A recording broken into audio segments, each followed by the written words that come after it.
Hello friends, welcome to official exam point. देखिए, हमने एक टॉपिक शुरू कर रखा था यानी कि एशिया महाद्वीप, और एशिया महाद्वीप का कुछ पार्ट हमने कंप्लीट कर लिया था पिछले 2 वीडियो के अंदर।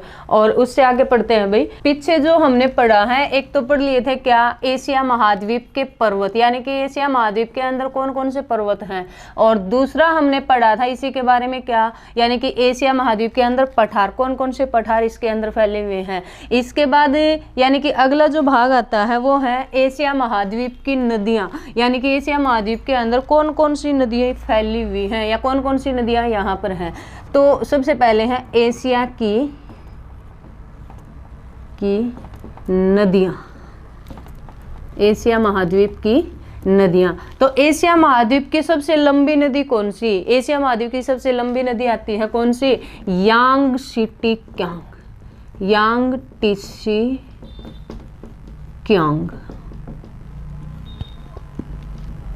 इसमें सारी नदी तो अच्छे से नहीं होंगी, यानी कि जो मुख्य नदियां है ना वो अच्छे से पढ़ेंगे भाई। जो पेपर की दृष्टि से जो इंपॉर्टेंट है वो सारी नदियां यहाँ पर करेंगे। तो सबसे पहले है कौन सी, यांगसीटी क्यांग नदी। यांगसीटी क्यांग नदी एशिया महाद्वीप की क्या है, सबसे लंबी नदी है। ठीक है, यानी कि जैसे मान लो विश्व की सबसे लंबी नदी कौन सी, नील नदी। दूसरी विश्व की सबसे लंबी दूसरी नदी कौन सी, अमेजन नदी। इसी तरह से विश्व की तीसरी जो लंबी नदी है ना, और वो नदी है कौन सी, यांगसीटी क्यांग नदी। कौन सी नदी है, यांगसीटी। इसकी लंबाई की बात करें तो इसकी लंबाई आती है कितनी, 6300 किलोमीटर। कितनी लंबी है ये, 6300 किलोमीटर। और ये गिरती कहाँ पर है भाई, ये पूर्वी चीन सागर के अंदर। ठीक है, कहाँ गिरती है ये, पूर्वी चीन सागर के अंदर गिरती है, चीन सागर। यानी कि इसका जो मुहाना है वो मुहाना कहाँ पर बनता है, पूर्वी चीन सागर के अंदर बनता है। जैसे कि यहाँ इस भाग के अंदर एशिया महाद्वीप में, ठीक है, और यहाँ से निकलने के बाद चीन के अंदर से,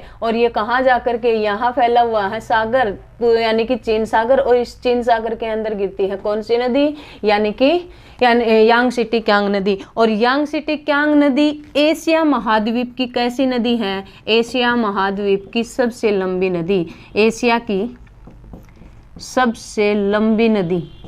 और सबसे लंबी नदी कौन सी है, यांगसीटी क्यांग, लंबी नदी। इसके बाद दूसरी नदी आती है हवांग हो, हवांग हो नदी। हवांग हो नदी को किस नाम से, हवांग हो नदी को पीली नदी भी कहते हैं। ठीक है, क्या कहते हैं इसे, पीली नदी भी कहा जाता है। क्यों कहा जाता है भाई इसको पीली नदी, क्योंकि इसके जो आसपास की जो मिट्टी है ना, वो मिट्टी किस प्रकार की है, वो पीली मिट्टी पाई जाती है। और इस कारण से इसको क्या कहा जाता है, पीली नदी कहा जाता है। एशिया महाद्वीप की दूसरी सबसे लंबी नदी, तो दूसरी सबसे लंबी नदी कौन सी आती है, हवांग हो नदी। और इस नदी के आसपास है ना, किसकी खेती की जाती है, इस नदी के आसपास में चावल की खेती की जाती है। किसकी खेती होती है, चावल की खेती है। और इस कारण से इसको क्या कहते हैं, चावल की खेती के नाम से भी क्या है, ये नदी जानी जाती है। तीसरी बात, इसी को क्या कहा जाता है, इसको बोला जाता है चीन का शोक। चीन का शोक के नाम से कौन सी नदी जानी जाती है, तो चीन का शोक कहलाती है हवांग हो नदी। क्यों भाई, क्या कारण है इसको चीन का शोक कहा जाता है, क्योंकि इस नदी के अंदर क्या है, बाढ़ ज्यादा आने की वजह से क्या है, यानी कि ये मतलब चीन के लिए क्या है, एक दुखद नदी कहलाती है। इस कारण से इसको चीन का शोक बोला जाता है। तीसरी क्या है, इस नदी के किनारे, यानी कि इस नदी के आसपास में किसकी, यानी कि चीन की सभ्यता क्या हुई थी, विकसित हुई थी। चीन की सभ्यता कौन सी नदी के किनारे विकसित हुई थी, तो चीन की सभ्यता भी हवांग हो नदी के किनारे ही विकसित हुई थी। कौन सी नदी, हवांग हो। और इसी के है ना, यानी कि लोइस जो क्या बनते हैं, लोइस वाला जो यानी कि मैदानी जो भाग बनता है, वो मैदानी भाग भी कौन सी नदी के आसपास में ही बनता है, यानी कि हवांग हो या पीली नदी के आसपास में ही बनता है। इसी प्रकार से क्या है, यानी कि जो पीली नदी के नाम से भारत में भी न जानी जाती है भाई, भारत में यानी कि कौन सी नदी को हवांग हो कहा जाता है, तो भारत के अंदर बोली जाती है कौन सी, महानदी को। महानदी को क्या कहते हैं, भारत का हवांग हो के नाम से जानते हैं। यानी कि महानदी को क्यों कहा जाता है भाई इसको हवांग हो, क्योंकि इस नदी के यानी कि आसपास में भी किसकी खेती होती है भाई, चावल की खेती होती है। और चावल की खेती कहाँ पर, छत्तीसगढ़ के अंदर सबसे ज्यादा होती है इस नदी के आसपास में। और इस कारण से इस नदी को, महानदी को क्या बोला जाता है, यानी कि भारत का हवांग हो, भारत की हवांग हो नदी के नाम से जानी जाती है कौन सी, महानदी। और भारत में है ना, यानी कि सबसे ज्यादा चावल का कटोरा या फिर धान का कटोरा, कौन से, चावल का कटोरा पश्चिम बंगाल को बोला जाता है और धान का कटोरा किसको कहा जाता है, महानदी के आसपास वाला एरिया, कहाँ पर, छत्तीसगढ़ के अंदर। इस कारण से इसको क्या है, यानी कि भारत की हवांगों के नाम से भी जानी जाती है, तो ये ध्यान रखना। इसके बाद ये तीसरी जो नदी आती है, और तीसरी नदी है कौन सी, इसके बाद एशिया महाद्वीप की तीसरी मुख्य नदी आती है और वो नदी है साल्विन नदी। कौन सी नदी है भाई, साल्विन नदी। अब ये साल्विन नदी है ना, साल्विन नदी कौन से देश के अंदर फैली हुई है, कौन से देश के अंदर बहती है, तो साल्विन नदी आती है कहाँ पर है, म्यांमार के अंदर। कहाँ है ये, म्यांमार के अंदर बहती है भाई। और साल्विन नदी कहाँ की, म्यांमार की क्या है, ये सबसे लंबी नदी है, ठीक है। म्यांमार की सबसे लंबी नदी कौन सी, तो म्यांमार की सबसे लंबी नदी आती है यानी कि साल्विन नदी। इसके बाद इस म्यांमार के अंदर एक और नदी है भाई, और वो है कौन सी, यानी कि इरावदी नदी। कौन सी नदी है, इरावदी। और ये इरावदी नदी भी कहाँ, म्यांमार में ही है, लेकिन इस इरावदी नदी को क्या कहा जाता है, इरावदी नदी को बोला जाता है किसकी, यानी कि म्यांमार की जीवन रेखा, म्यांमार की जीवन रेखा, और जीवन रेखा के नाम से जानी जाती है कौन सी, यानी कि इरावदी नदी, या फिर इसी को ही क्या कहते हैं, यानी कि म्यांमार की गंगा। म्यांमार की गंगा के नाम से भी कौन सी नदी जानी जाती है, इरावदी नदी ही जानी जाती है। तो म्यांमार के अंदर दो नदी प्रसिद्ध है, कौन कौन सी, एक तो साल्विन नदी और दूसरी कौन सी आती है, इरावदी नदी। तो ये दोनों कहाँ पर, म्यांमार में। सबसे लंबी म्यांमार देश की कौन सी, साल्विन, और इरावदी क्या है, म्यांमार की जीवन रेखा और म्यांमार की गंगा कहा जाता है। इसी नदी के किनारे शहर बसा हुआ है म्यांमार का, कौन सा शहर बसा हुआ है, यंगून शहर बसा हुआ है, ठीक है। कौन सा है, यंगून शहर। यंगून शहर कौन सी नदी के किनारे बसा हुआ है, तो यंगून शहर इरावदी नदी के किनारे पर बसा हुआ है। इसके बाद अगली जो नदी आती है वो नदी है कौन सी भाई, इसके बाद अगली नदी आती है दजला एवं फरात नदी। दजला फरात नदी। और दजला जो फरात नदी है, दजला फरात नदी का उद्गम स्थान कहाँ पर, तो दजला फरात नदी का उद्गम स्थान है टारस पर्वत। कौन से पर्वत से निकलती है ये, टारस पर्वत से निकलती है। और कहाँ जाकर के गिरती है, इसका जो मुहाना है वो मुहाना कहाँ पर है, तो इसका मुहाना है फारस की खाड़ी। कहाँ गिरती है ये, फारस की खाड़ी के अंदर गिरती है। और इसी नदी को है ना, यानी कि दजला और फरात नदी को किसके नाम से, इसका जो उपनाम आता है वो क्या, टिग्रिस, यानी कि टिग्रिस के नाम से कौन सी नदी जानी जाती है, तो टिग्रिस के नाम से भी दजला और फरात नदी ही जानी जाती है। और इस यानी कि जो दजला फरात नदी है इसके किनारे एक सभ्यता पनपी हुई थी। कौन सी सभ्यता विकसित हुई थी भी यहाँ पर, और यहाँ थी मेसोपोटामिया। मेसोपोटामिया सभ्यता कहाँ फैली हुई थी या कहाँ विकसित हुई थी, मेसोपोटामिया सभ्यता दजला फरात नदी के आसपास वाले भाग में पनपी थी या विकसित हुई थी, ठीक है। तो इससे संबंधित यानी कि ये ध्यान रखनी है कौन सी नदी, दजला और फरात नदी। उद्गम स्थान की बात करें तो टारस पर्वत है, और यानी कि इसका जो मुहाना है वो कहाँ, फारस की खाड़ी, और इसका जो उपनाम आता है वो क्या, टिग्रिस, और इसी को ही क्या कहा जाता है, यानी कि इसके किनारे कौन सी सभ्यता, मेसोपोटामिया सभ्यता पनपी थी। अब इसके बाद अगली नदी आती है और वो नदी है कौन सी, ब्रह्मपुत्र नदी। ब्रह्मपुत्र नदी। अब ब्रह्मपुत्र नदी है ये किस प्रकार से, यानी कि ब्रह्मपुत्र नदी यानी कि किसके, भारतीय उपमहाद्वीप की, ठीक है। ब्रह्मपुत्र नदी भारतीय उपमहाद्वीप की सबसे बड़ी नदी है।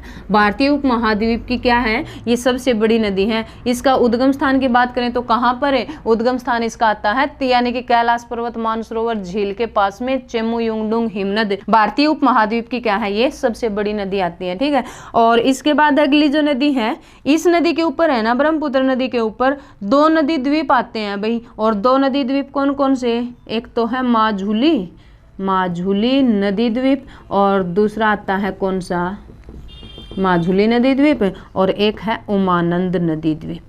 ये दोनों नदी द्वीप है ना, किस प्रकार के नदी द्वीप हैं, माजुली तो विश्व का किस प्रकार का, विश्व का सबसे बड़ा, और विश्व का सबसे बड़ा कौन सा, विश्व का सबसे बड़ा यानी कि नदी द्वीप, सबसे बड़ा नदी द्वीप। ठीक है। और ये जो उमानंद है ये क्या है, विश्व का सबसे छोटा, ठीक है, कौन सा है ये, छोटा, और छोटा किस प्रकार का, छोटा नदी द्वीप है भाई, ठीक है, कि कैसा नदी द्वीप है ये, छोटा नदी द्वीप।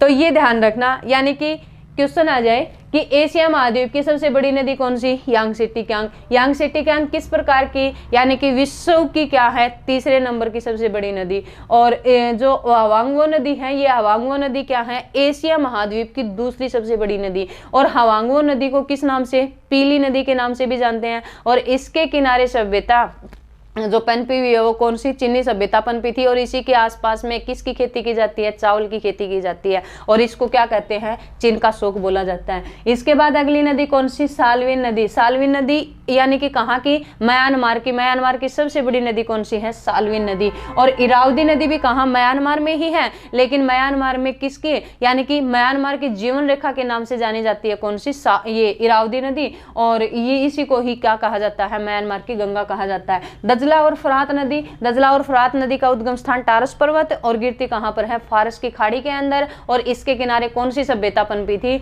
यानी कि मेसोपोटामिया सभ्यता पनपी हुई थी या विकसित हुई थी। इसके बाद आती है कौन सी, ब्रह्मपुत्र नदी, भारतीय उपमहाद्वीप की। अगर भारत की सबसे लंबी नदी की बात करें तो कौन सी आती है, गंगा, लेकिन भारतीय उपमहाद्वीप की सबसे लंबी नदी की बात करें तो कौन सी है, ब्रह्मपुत्र नदी। ब्रह्मपुत्र नदी के ऊपर 2 द्वीप हैं, नदी द्वीप बने हुए हैं, एक तो कौन सा, माजुली, और दूसरा कौन सा आता है, उमानंद। दोनों ही क्या है, यानी कि विश्व का सबसे बड़ा नदी द्वीप माजुली है, और सबसे छोटा द्वीप कौन सा है, यानी कि उमानंद है। तो नदी द्वीप दोनों ही कहां पर हैं, भारत के अंदर। और भारत में कहां पर, यानी कि असम घाटी के अंदर फैले हुए हैं। कहां फैले हुए हैं, असम घाटी के अंदर फैले हुए हैं। और अगली नदी है कौन सी, महावेली गंगा। महावेली गंगा। और महावेली गंगा नदी कहाँ की, ये नदी श्रीलंका की क्या है, श्रीलंका की सबसे लंबी या सबसे बड़ी नदी। श्रीलंका की सबसे बड़ी नदी कौन सी आती है, महावेली गंगा नदी है भाई। यानी कि ये कुछ मुख्य नदियां हैं जो पेपर की दृष्टि से क्या है, इंपॉर्टेंट है। इसके अलावा एक और भी आती है, कौन सी, सिंधु नदी। कौन सी नदी है, सिंधु नदी। और सिंधु नदी क्या है भाई, सिंधु नदी यानी कि पाकिस्तान के अंदर किस प्रकार की सबसे बड़ी नदी, पाकिस्तान की सबसे बड़ी नदी कौन सी आती है, सिंधु नदी आती है। तो ये ध्यान रखना। तो ये कुछ क्या थी, मुख्य नदियां थी जो किसके, एशिया महाद्वीप से, यानी कि पूछी जाती हैं, जो पेपर की दृष्टि से इंपॉर्टेंट थी। और जो भारत के अंदर भी बहुत सारी नदियां हैं भाई, यानी कि भारत की जो नदियों से संबंधित मैंने अपनी अलग से वीडियो बना रखी हैं, भारत की कौन सी किसकी सहायक है, कहाँ से निकलती, कहाँ गिरती हैं। तो भारत की सारी नदियों को क्या है, अच्छे से अपनी वीडियो के अंदर कंप्लीट कर रखा है। तो ये थी हमारी कौन सी, एशिया महाद्वीप की मुख्य नदियां। अब इसके बाद बात आती है, एशिया महाद्वीप के अंदर कुछ, यानी कि क्या है, मरुस्थल फैले हुए हैं। कौन सा मरुस्थल कहाँ पर स्थित है, तो एशिया महाद्वीप के अंदर कौन से देश के अंदर कौन सा मरुस्थल पाया जाता है, तो एशिया के मरुस्थल, एशिया महाद्वीप के मरुस्थल। तो सबसे पहले आता है कौन सा, गोबी मरुस्थल। कौन सा मरुस्थल है, गोबी मरुस्थल। गोबी मरुस्थल कहाँ फैला हुआ है, तो गोबी मरुस्थल फैला हुआ है कहाँ पर, चीन, और दूसरा कौन सा, मंगोलिया। चीन और मंगोलिया के अंदर फैला हुआ है कौन सा, यानी कि गोबी मरुस्थल। इसके अलावा एक और है भाई यहाँ पर, गोबी मरुस्थल क्या है, गोबी मरुस्थल एक ठंडा मरुस्थल है। कैसा मरुस्थल है ये, एक ठंडा, तकला-माकन मरुस्थल। कौन सा है, तकला-माकन। और ये भी कहाँ फैला हुआ है, चीन के अंदर फैला हुआ है भाई, ठीक है। कहाँ है ये, चीन वाले भाग में ही है। इसके बाद अगला आता है कौन सा, यानी कि दस्त-ए-लूत। दस्त-ए-लूत। और दूसरा है दस्त-ए-कबीर।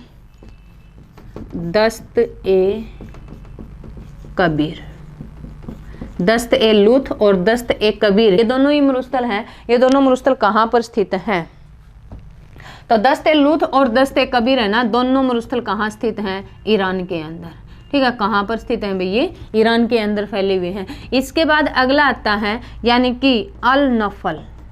अल-नफल। और एक यानी कि मरुस्थल आता है कौन सा, रब-ए-खली। रब-ए खली। तो ये दोनों मरुस्थल कहाँ फैले हुए हैं, तो ये फैले हुए हैं कहाँ पर, UAE वाले इलाके में, ठीक है। कहाँ है, UAE यानी कि संयुक्त अरब अमीरात के अंदर फैले हुए हैं। इसके बाद अगला आता है यानी कि कौन सा, काराकुम मरुस्थल, काराकुम मरुस्थल। और काराकुम मरुस्थल है वो कहाँ पर स्थित है, तो काराकुम मरुस्थल आता है कहाँ, यानी कि तुर्कमेनिस्तान के अंदर। काराकुम मरुस्थल और काराकुम मरुस्थल है कहाँ पर, तुर्कमेनिस्तान में, तुर्कमेनिस्तान के अंदर फैला हुआ है। इसके बाद एक और आता है कौन सा, किजिलकुम मरुस्थल। और किजिलकुम मरुस्थल है ये कहाँ पर, यह है किर्गिस्तान के अंदर। कौन से भाग में है, किर्गिस्तान के अंदर फैला हुआ है कौन सा, यानी कि किजिलकुम मरुस्थल। इसके बाद आता है कौन सा, थार का मरुस्थल।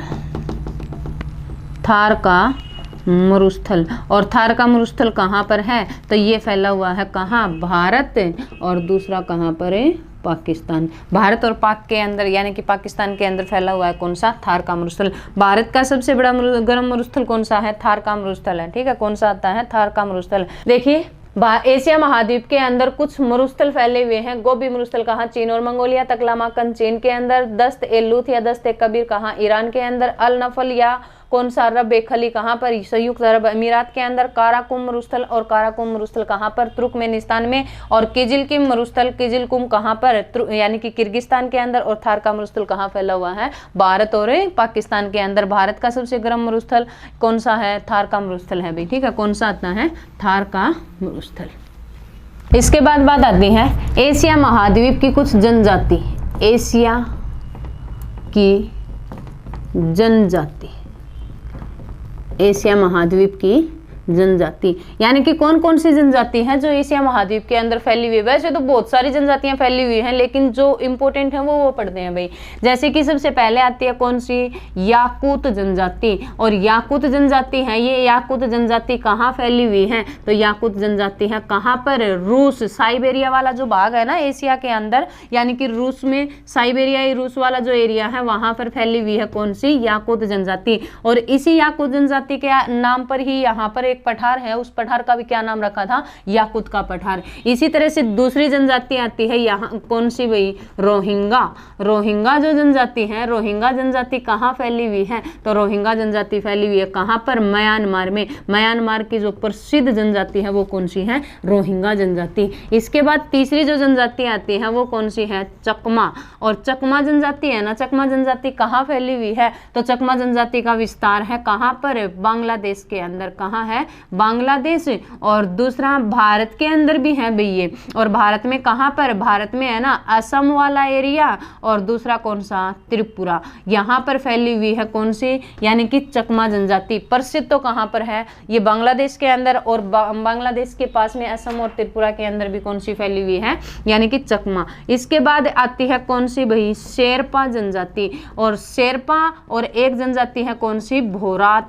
ये दोनों जनजातियां है ना, ये दोनों जनजाति कहाँ पर फैली हुई हैं, तो ये दोनों जनजातियां हैं नेपाल के अंदर, ठीक है। कहाँ है ये, नेपाल में फैली हुई है। शेरपा जो जनजाति है, शेरपा जनजाति किस प्रकार की, ये प्रसिद्ध है भाई, कई बार पेपर में पूछी जाती है कि शेरपा जनजाति किस प्रकार की। शेरपा जनजाति एक पर्वतारोही जनजाति है, ठीक है। कौन सी जनजाति है ये, पर्वतारोही। पर्वतारोही का मतलब क्या समझते हैं, यानी कि पर्वतों के ऊपर सबसे तेज गति से चढ़ने वाली जो जनजाति है वो जनजाति कौन सी है, शेरपा जनजाति। और इसी तरह से ये जो बोरात जनजाति है ना, ये क्या है, एक कृषक जनजाति है, यानी कि कृषि, सबसे ज्यादा जो कृषि करती है वो कौन सी जनजाति करती है, बोरात जनजाति करती है। तो शेरपा जनजाति को ध्यान रखना है, यानी कि पर्वतों पर सबसे तेज गति से कौन सी जनजाति चढ़ सकती है, तो वो है शेरपा। और शेरपा कहाँ पर फैली हुई है, कहाँ विकसित है ये, और ये है कहाँ पर है, यानी कि नेपाल के अंदर। इसके बाद अगली जो जनजाति आती है यानी कि कुर्द जनजाति, ठीक है। कौन सी जनजाति है, कुर्द। और ये कुर्द जनजाति 3 देशों के अंदर प्रसिद्ध है भाई। एक तो कहाँ पर, तुर्की के अंदर, और दूसरी कहाँ आती है ये, ईरान में, और तीसरी है कहाँ पर, इराक में। यानी कि ईरान और इराक और तुर्की, इन तीनों देशों के अंदर जो प्रसिद्ध जनजाति है वो प्रसिद्ध जनजाति है कौन सी, कुर्द जनजाति, ठीक है। कौन सी जनजाति आती है, कुर्द। इसके अलावा एक जनजाति और है यहाँ पर, कौन सी, तुर्क जनजाति। और ये तुर्क जनजाति कहाँ फैली हुई है भाई, इस जनजाति के नाम पर ही इस देश का नाम क्या रखा गया था, तुर्कमेनिस्तान। तो तुर्क जनजाति कहाँ पर है, तुर्कमेनिस्तान के अंदर फैली हुई है, ठीक है। कहाँ विकसित है ये, तुर्कमेनिस्तान के अंदर। इसके अलावा यानी कि एक जनजाति और है, और वो है कौन सी, कजाक। और कजाक जनजाति है ना, ये कहाँ फैली हुई है, इसी के नाम पर नामकरण किया गया था क्या, कजाकिस्तान। तो कजाक जनजाति कहाँ पर है, कजाकिस्तान के अंदर फैली हुई है, कौन सी, कजाक जनजाति। कहाँ है ये, यानी कि कजाकिस्तान के अंदर। इसके अलावा और भी जनजाति है भाई, एक आती है कौन सी, किर्गिज जनजाति, किर्गिज। और किर्गिज जनजाति कहाँ पर फैली हुई है, और ये फैली हुई है किर्गिस्तान के अंदर, ठीक है। कहाँ है, किर्गिस्तान में। और इसके अलावा एक जनजाति और आती है, और वो है कौन सी, पख्तून, ठीक है। कौन सी जनजाति है, पख्तून जनजाति। और ये पख्तून जनजाति कहाँ पर है, तो ये अफगानिस्तान के अंदर फैली हुई प्रसिद्ध जनजाति है। अफगानिस्तान की प्रसिद्ध जनजाति कौन सी है, पख्तून जनजाति है। तो यानी कि कुछ ये प्रसिद्ध जनजातियां हैं जो कहाँ पर, एशिया महाद्वीप के अंदर फैली हुई हैं। और भारत में कौन सी जनजाति, भारत में बहुत सारी जनजातियां आती हैं भाई। और भारत के अंदर कौन सी आती है, जैसे कि भील जनजाति है, ठीक है। और जैसे कि गोंड जनजाति है, जैसे कि और भी हैं कौन कौन सी, यानी कि जैसे कि मीणा है, या फिर कौन सी नागा है। बहुत सारी जनजातियां हैं भारत के अंदर फैली हुई हैं। तो ये क्या है, ये कुछ प्रसिद्ध जनजातियां हैं, ठीक है। यानी कि पेपर में पूछी जाती हैं, जैसे कि शेरपा इंपॉर्टेंट है भाई, कहाँ पर फैली हुई है, कुर्द वाली है, कजाक है, या फिर किर्गिज वाली है, या पख्तून जनजाति। तो कयाकुत जनजाति कहाँ पर, साइबेरिया, एशिया के कौन से, साइबेरिया वाले भाग, रूस के अंदर। रोहिंगा जो जनजाति है कहाँ, म्यांमार के अंदर। चकमा कहाँ की है, बांग्लादेश की प्रसिद्ध है। भारत में कहाँ, असम और त्रिपुरा के अंदर फैली हुई है। और शेरपा और भोरात दोनों कहाँ की, नेपाल की हैं। शेरपा को क्या कहा जाता है, पर्वतारोही के नाम से जाना जाता है। और इसी तरह से क्या है, कुर्द है। कुर्द जनजाति 3 देशों के अंदर कहाँ, यानी कि तुर्की, ईरान और इराक के अंदर फैली हुई है। इसी तरह से तुर्क, ये कहाँ पर, तुर्कमेनिस्तान के अंदर है। और कजाक है, ये कहाँ, कजाकिस्तान के अंदर है। और किर्गिज की बात करें तो किर्गिज कहाँ है, यानी कि किर्गिस्तान के अंदर है। और पख्तून है, वो पख्तून कहाँ पर फैली हुई है, यानी कि अफगानिस्तान के अंदर। और भारत में प्रसिद्ध है कौन सी, भील या गोंड, या फिर इसके अलावा मीणा है, या फिर नागा है। ये क्या है, हमारे भारत के अंदर और भी बहुत सारी क्या है, जनजातियां फैली हुई हैं। भारत की जनजातियों को अलग से पढ़ेंगे भाई, भारत का जो भूगोल है उसके अंदर अच्छे से भारत की अलग से जनजातियों को कंप्लीट करेंगे। तो ये थी क्या, एशिया महाद्वीप की यानी कि जो प्रसिद्ध जनजाति हैं। वैसे तो और भी हैं, लेकिन जो प्रसिद्ध जनजाति हैं जो पेपर की दृष्टि से इम्पोर्टेंट है वो हमने कंप्लीट की है यहाँ पर, ठीक है। कौन सी, यानी कि एशिया महाद्वीप की कुछ प्रसिद्ध जनजातियाँ। वीडियो अच्छी लगी तो लाइक करना, शेयर करना और चैनल सब्सक्राइब जरूर कर लेना, ताकि हमारी हर वीडियो आपके पास में पहुंचती रहे। Thank you.